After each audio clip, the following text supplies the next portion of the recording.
Hello hi ನಮಸ್ತೆ, welcome to the D town ಕನ್ನಡಿಗನ YouTube ಚಾನಲ್ಗೆ. ಏನಪ್ಪ ಅಂತಂದರೆ ಬಿಗ್ ಬಾಸ್ ಜೋರಾಗಿ ನಡೀತಾ ಇದೆ. ಅದೇ ರೀತಿಯಾಗಿ ಬಿಗ್ ಬಾಸ್ಗೆ ಇನ್ನು 2 ವಾರಗಳು ಬಾಕಿ ಇದೆ. ಆದರೆ ಗಿಲ್ಲಿ ಅವರ ಆರ್ಭಟ ಬಿಗ್ ಬಾಸ್ನಲ್ಲಿ ಜೋರಾಗಿ ನಡೀತಾ ಇದೆ ಅನ್ನೋದು ಎಲ್ಲರಿಗೂ ಗೊತ್ತಿರೋ ವಿಷಯ.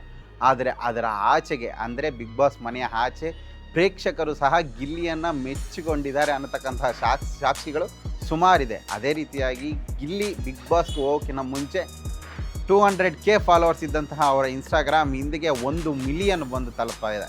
ಏನಪ್ಪ ಅಂದರೆ ಅವರು ಆಲ್ರೆಡಿ 100 ದಿನಗಳ ಹತ್ತಿರ ಬಿಗ್ ಬಾಸ್ ಮನೆಯಲ್ಲಿ ಕಳೀತಾ ಇದ್ದಾರೆ. ಆದರೆ ಅವರು ಈಗ ಬಿಗ್ ಬಾಸ್ ಮನೆಯಿಂದ ಆಚೆ ಬಂದು ತಮ್ಮ ಇನ್ಸ್ಟಾಗ್ರಾಮ್ ಅಕೌಂಟನ್ನ ನೋಡಿದ್ದೇ ಆದರೆ 1 ಮಿಲಿಯನ್ ಫಾಲೋವರ್ಸ್ ಅವರ ಇನ್ಸ್ಟಾಗ್ರಾಮ್ ಪೇಜ್ನಲ್ಲಿದ್ದಾರೆ. ಏನಪ್ಪ ಅಂತಂದರೆ ಬಿಗ್ ಬಾಸ್ ಮನೆಯಲ್ಲೂ ಸಹ ಕಾವ್ಯನ ಎದುರುಗಡೆ ಇದನ್ನು ಹಂಚ್ಕೊಂಡಿರ್ತಾರೆ.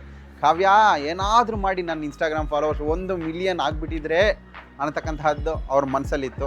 ಆದರೆ ಈಗ ಅದು ನಿಜವಾಗಿ ಕನ್ನಡದ ಪ್ರೇಕ್ಷಕರು, ಬಿಗ್ ಬಾಸ್ ಅಭಿಮಾನಿಗಳು ಇದನ್ನು ಗಿಲ್ಲಿಗೆ ಗಿಫ್ಟ್ ರೀತಿಯಲ್ಲಿ ಕೊಟ್ಟಿದ್ದಾರೆ ಅಂತಲೇ ಹೇಳ್ಬೋದು.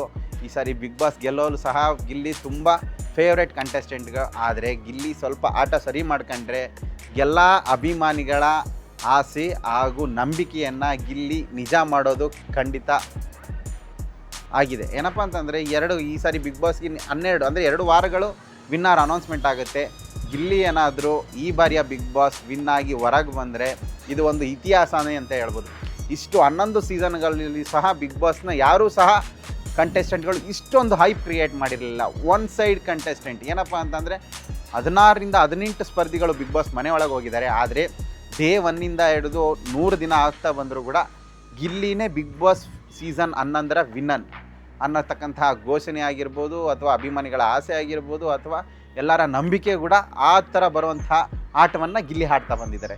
ಕೊನೆ ಕ್ಷಣದಲ್ಲಿ ಅವರ ಆಟ ತಪ್ಪದೆ ಗಿಲ್ಲಿ ತನ್ನ ಗೇಮ್ ಕಾನ್ಸಂಟ್ರೇಷನ್ ಮಾಡಿ ಗೆದ್ದು ಬಿಗ್ ಬಾಸಿಂದ ಹೊರಗಡೆ ಬಂದು ತನ್ನ ಜನ ಅಥವಾ ತನ್ನ ಅಭಿಮಾನಿಗಳು, ತನ್ನ ಬೆಂಬಲಿಸಿದಂತಹ ಪ್ರೇಕ್ಷಕರುಗಳನ್ನು ಕುರಿತು ಏನು ಮಾತಾಡ್ತಾರೆ, ಅದೇ ರೀತಿಯಾಗಿ 1 ಮಿಲಿಯನ್ ಫಾಲೋವರ್ಸ್ನ ನೋಡಿದ ಗಿಲ್ಲಿಗೆ ಅದೆಷ್ಟು ಖುಷಿ ಆಗುತ್ತೆ ಅಂತಕ್ಕಂಥದ್ದೇ ದೊಡ್ಡ ಸುದ್ದಿ.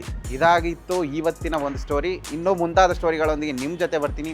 ಅಲ್ಲಿ ತನಕ ನೋಡ್ತಾ ಇರಿ ಡಿ ಟೌನ್ ಕನ್ನಡಿಗನ ಯೂಟ್ಯೂಬ್ ಚಾನಲ್. ಬಾಯ್.